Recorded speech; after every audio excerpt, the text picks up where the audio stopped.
भूत होते हैं या नहीं, इस पे बहस तो बहुत होती है, पर सच झूठ का फैसला अब मैं आप पर छोड़ती हूँ। तो स्वागत है आपका घोस्ट स्टोरीज इन हिंदी में, जहाँ मैं हूँ आपकी होस्ट विदिशा। और अब से हर महीने के 13 और 28 को आप मुझे सुन पाएंगे एक्सक्लूसिवली ऑन स्पॉटिफाई। इशिका अपने नए कॉलेज में एडमिशन पाने के बाद से ही टेंस थी कि पता नहीं वहाँ का माहौल कैसा होगा, पर श्रद्धा ने उसे दिलासा दिया था कि कॉलेज काफ़ी अच्छा है, तो उसे कोई भी दिक्कत नहीं होगी। कॉलेज का टेंशन दूर हुआ तो एक नया सरदर्द था हॉस्टल का। जिस हॉस्टल में रहने का बंदोबस्त किया था इशिका के पापा ने, वो कॉलेज कैंपस में होने के बाद भी रैगिंग की अच्छी खासी बदनामी थी वहाँ के बारे में। श्रद्धा उसकी नेबर खन्ना अंकल की बेटी थी और इशिका की अच्छी फ्रेंड भी।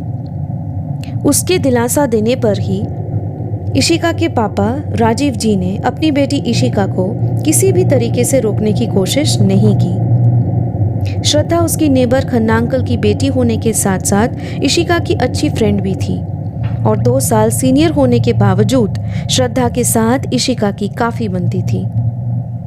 जिस दिन इशिका कॉलेज में पहुंची, उसके साथ उसके पेरेंट्स के होते हुए भी श्रद्धा हॉस्टल के गेट तक उसे पहुंचाने आई। सबको छोड़कर गेट से अंदर जाते हुए इशिका काफ़ी दुखी थी, पर फिर धीरे धीरे उसके मन में 3 साल बाद के आने वाले सुनहरे दिनों का ख्याल आते ही उसने अपने आप को संभाल लिया। हॉस्टल में उसे जो रूम मिला वो 2nd फ्लोर के एकदम कॉरिडोर के एंड में था। रूम तो काफ़ी अच्छा है, मुझे तो लगा ही नहीं था कि रूम इतनी अच्छी हालत में मुझे मिलने वाली है। इशिका खुद ही अपने आप को बोली, पता नहीं है कि कौन होंगे मेरे साथ रूममेट। श्रद्धा दी तो बोली थी यहाँ बहुत रैगिंग होती है।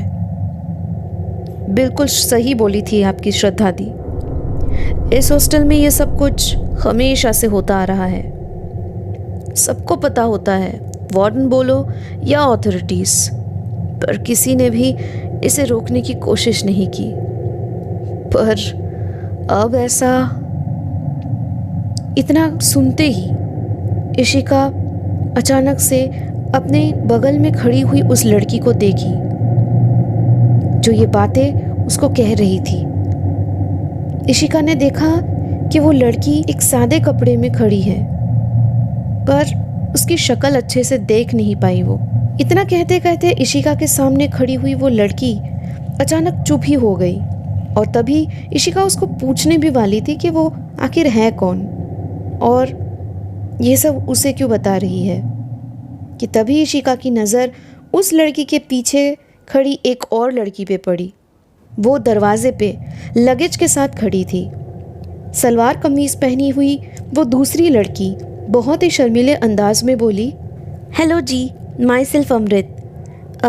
ये रूम नंबर 14 है ना? मुझे नीचे से कहा था कि कॉरिडोर के आखिरी रूम पे एक और लड़की रहेगी मेरे साथ। आप ही मेरे रूममेट हो क्या? इशिका मुस्कुराकर हाथ हिलाकर बोली, हे आई एम इशिका। हाँ, ये रूम नंबर 14 है, पर शायद रूम नंबर बाहर मिट चुका है इसका। नेक्स्ट डोर पे रूम नंबर 15 लिखा हुआ देखा था मैंने। अमृत और इशिका एक ही घंटे में काफ़ी अच्छे दोस्त बन गए, पर इशिका ने उनके रूम पे जो पहली लड़की मिली थी उसका नाम ही पूछना भूल गई। दोपहर को जब अमृत एक कॉल आने पर बाहर कॉरिडोर में बात करने चली गई, तब इशिका भी अपना सामान अनपैक करने का मौका ढूंढ रही थी। जब वो अपनी किताबें किस जगह पे रखना सही रहेगा ये सोच रही थी, तभी अचानक किसी ने कहा, अरे इतना मत सोचो, टेबल के नीचे भी एक जगह है। अगर टेबल में जगह नहीं रही तो तुम दोनों वहाँ पे भी रख सकते हो अपनी किताबें। ये सुनकर इशिका फौरन पीछे मुड़ी तो उसे अपने सामने वही लड़की देखी जो कुछ देर पहले उसे मिली थी। अरे तुम, उस वक्त तो तुमसे ठीक से बात भी नहीं कर पाई, उससे पहले ही तुम चली गई। अमृत से भी मिल पाती, थोड़ा और रुकती तो। हाय, आई एम इशिका। इतना कहकर इशिका अपना हाथ बढ़ाती है सामने वाली लड़की की तरफ। वो लड़की भी मुस्कुराकर हाथ जोड़कर कहती है, मैं पूनम आपके नेक्स्ट रूम पे रह रही थी अब तक, पर शायद यहाँ शिफ्ट करना ठीक रहेगा क्योंकि वहाँ मैं बिल्कुल अकेली पड़ गई हूँ। मैं आ जाऊँ क्या यहाँ? जवाब में क्या कहना चाहिए ये इशिका को समझ नहीं आ रहा था। अमृत से बिना पूछे पूनम को हाँ करना शायद सही नहीं रहेगा, पर ऐसे किसी के मुंह पे मना करना भी ठीक नहीं होता।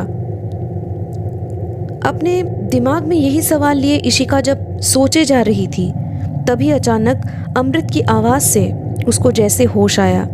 अरे ओए चल, अब इसके बाद कैंटीन जाना खतरे से खाली नहीं, कुछ भी नहीं मिलेगा खाने को। इशिका का हाथ पकड़कर अमृत अपने साथ लेकर जाने लगी।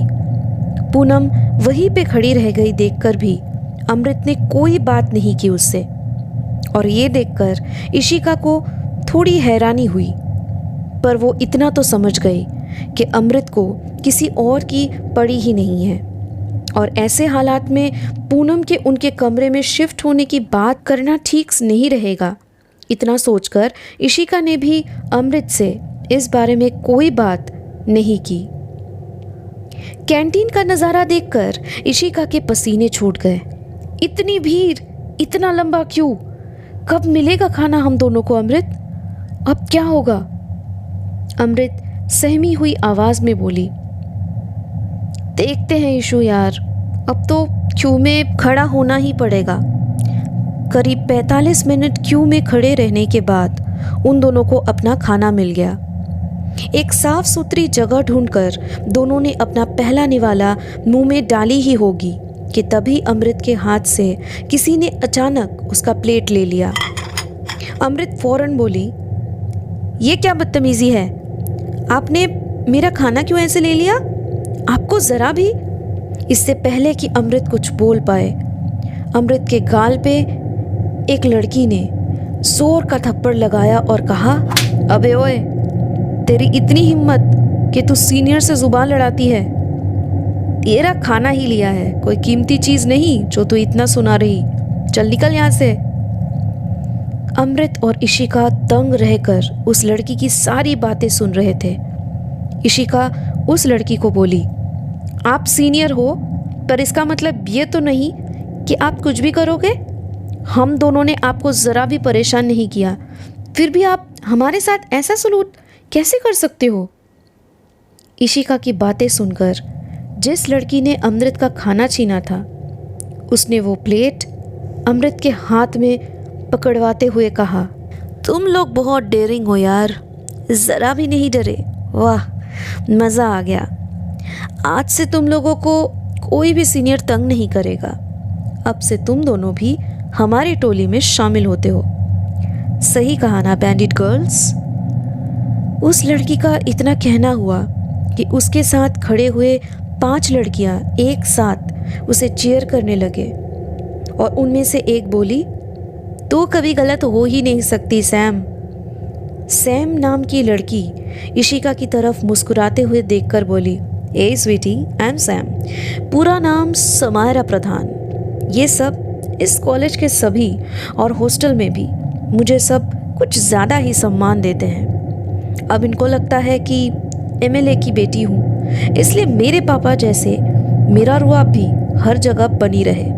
इसलिए कभी कभी ये अपनी हदें पार कर देते हैं, और मैं भी पता नहीं क्यों इनका साथ देती हूँ। वैसे ये है मेरा ग्रुप, और ये मेरी क्वींस सुनैना, अदिति, एमी, रोनी और प्रिया। ये कहते हुए उसने एक एक करके अपने सारे दोस्तों से इशिका और अमृत का परिचय करवाया। पर इशिका और अमृत दोनों को उनके बर्ताव पे थोड़ा शक होते हुए भी उन दोनों ने ये सब बातों को इतना मोल नहीं दिया। पूनम को भी मौका देखकर अगले दिन इशिका ने कैंटीन में हुआ पूरा किस्सा बताया। सब सुनने के बाद पूनम ने कहा, क्या तुमने अपने फैमिली को इस इंसिडेंट के बारे में बताया? जवाब में जब इशिका ने ये कहा कि उसने ऐसा कुछ भी नहीं किया, तब पूनम ने उसे काफ़ी देर तक ये समझाया कि यहाँ पे होता हुआ हर पल का खबर उसे अपने पेरेंट्स को देना चाहिए। पर पूनम के सामने हामी भरकर भी इशिका ने अपने पेरेंट्स को कोई भी ऐसी बात नहीं बताई जिससे कि वो परेशान हो जाए। अगले 2 दिन में सच में इशिका अपने माँ बाप को वो किस्सा ना बताकर सही फैसला किया है ये सोचने लग गई, क्योंकि ऐसा उसने देखा कि अब सच में वो पूरा ग्रुप जो समायरा का था वो उन लोगों ने अमृत और उसे परेशान करना बिल्कुल ही बंद कर दिया था, बल्कि अब तो वो सब अमृत और इशिका का बहुत ख्याल रखने लग गए थे। ऐसे ही एक रात अचानक से मुस्कुराते हुए अदिति ने समायरा और एमी की तरफ देखकर कहा, चल आज एक मज़ेदार गेम खेलते हैं, सबसे अलग, जो आज तक हमने से किसी ने नहीं खेला होगा। अमृत और इशिका ने तो पक्का नहीं खेली होगी, तो क्यों न शुरुआत इनसे की जाए। क्या बोलते हो तुम लोग? समायरा और एमी तुरंत इस सुझाव को मान गए, पर इशिका और अमृत को ये समझ नहीं आ रहा था कि रात के 11 बजे ऐसा कौन सा खेल खेलने की बात चल रही जो उन दोनों ने अब तक खेली नहीं होगी। इशिका ने पूछा, कौन सा गेम? कल हम लोगों को असाइनमेंट सबमिट करनी है। आज तो सब जल्दी डिनर भी करके आए, पर आप सबको कोई बात करनी थी, इसलिए ही असाइनमेंट के काम हम दोनों ने शुरू नहीं किया। और अब आप सबको गेम खेलना है? नहीं नहीं, ऐसा कुछ नहीं करना हम दोनों को। आप सब प्लीज़ अपने रूम पर जाइए। अमृत भी बोली, हाँ दी, कल का असाइनमेंट बहुत इम्पॉर्टेंट है। अगर ऐसे गेम खेलेंगे ना तो वक्त गवाएंगे और बहुत मुश्किल हो जाएगी हम दोनों को। इस बात पे समायरा जैसे और जिद भरी आवाज़ में बोली, मैंने जब एक बार कहा है तो तुम दोनों को ये गेम खेलना ही पड़ेगा। वैसे भी ना कहकर तुम एक बहुत बड़े थ्रिलिंग एक्सपीरियंस को मिस कर दोगे। समायरा की बातें सुनकर एमी बोली, हाँ, यहाँ पे एक हॉन्टेड प्लेस है जहाँ पे इस कैंपस का कोई भी रात के 12 बजे के बाद नाम भी लेने की कोशिश नहीं करता उस जगह की। पर सैम का कहना है कि डर एक वहम है और अगर इस डर को काबू कर लिया तो दुनिया हमारी मुट्ठी में है। तुम दोनों को बता दूं कि इस कैंपस के स्टोर रूम की बात ही मैं कर रही हूँ, तो ज़्यादा दूर भी नहीं है, पर हाँ, तुम दोनों को बस उस रूम पे 1 घंटे के लिए रहना पड़ेगा। बस इतना ही करना है। तो कहो, क्या कहना है तुम दोनों को?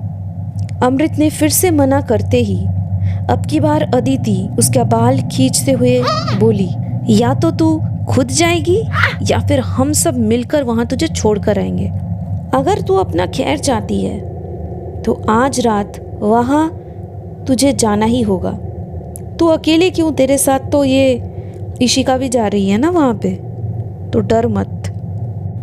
अब अगर हमारी बात मानेगी तो तुझे वहाँ पे बस 1 घंटा रहना पड़ेगा, और अगर नहीं मानेगी तो फिर पूरी रात। इशिका कुछ बोलने ही वाली थी, पर समायरा ने उसे अपने हाथों के इशारे से रोकते हुए कहा, कोशिश भी मत करना कुछ बोलने का।